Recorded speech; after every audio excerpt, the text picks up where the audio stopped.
morning. Thank you, Amy, for the beautiful introduction, for having me here. My name's Brandon Wallace, and I'll be playing some flute music for you today. I've been playing flute for a long time, over 20 years now. I originally learned from my mentor, Mac Lopez, who was a brilliant flute maker and flute player. This flute that I just played is a modern style flute. It has 6 holes. They play in a pentatonic scale.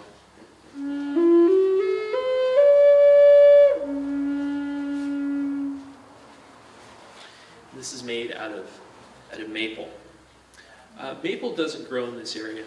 Traditionally, right here, we play elderberry or cane flutes.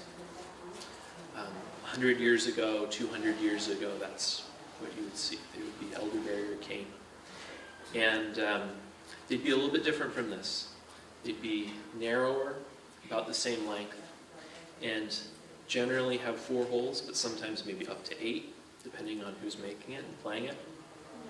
And they would sound a little bit different. They'd be a little bit breathier, a little bit quieter. But today, with modern tools, modern materials, we can make louder flutes to play in large groups like this.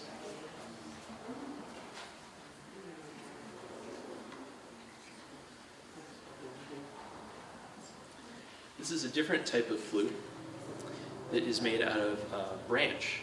This is a pine branch. This is made by a friend of mine in Ohio.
I think that these pine branch flutes, or just branch flutes in general, are really beautiful representation of the creativity and the possibilities that can be had when you take traditional ideas like flute making and traditional music, and you apply them to materials you find in everyday life, or you mix them with modern tools like a router that you can use to hollow this out after you cut it in half.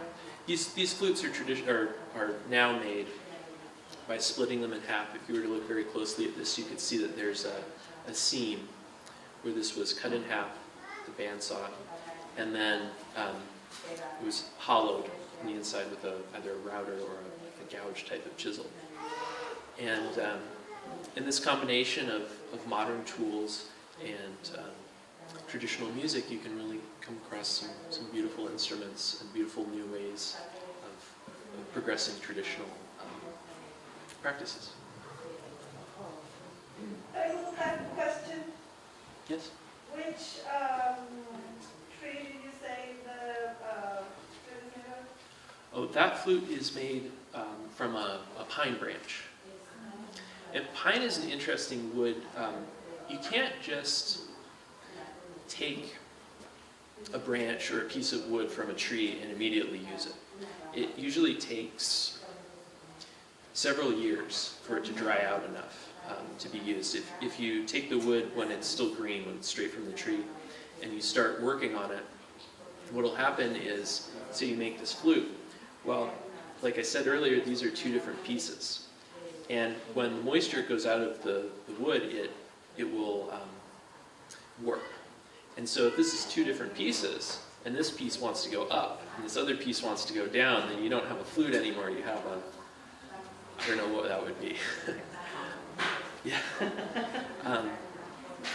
So yes, with pine, that flute is very special because pine will a lot of times not really want to dry out. It'll start to decompose before it gets hard enough to make a flute out of. So when we find a pine branch that's dry enough to make a flute out of, it's very special. This flute is made out of cedar, which is another very old wood for flute making. This is used very commonly a little bit more east of here for hundreds of years, thousands. And this is in a slightly different scale. The other ones were a pentatonic scale. This, I won't bore you too much with music theory, but this is a pentatonic mode of a diatonic scale. And cedar is softer wood. It is much, much softer than the first flute I played, maple. And so you can actually hear that in the tone. It's a little bit softer. You don't hear as much of the high overtones in it. It's a mellow kind of sound.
play another scale that I learned from Mac Lopez. This is a very special one that he referred to as a Mayan scale.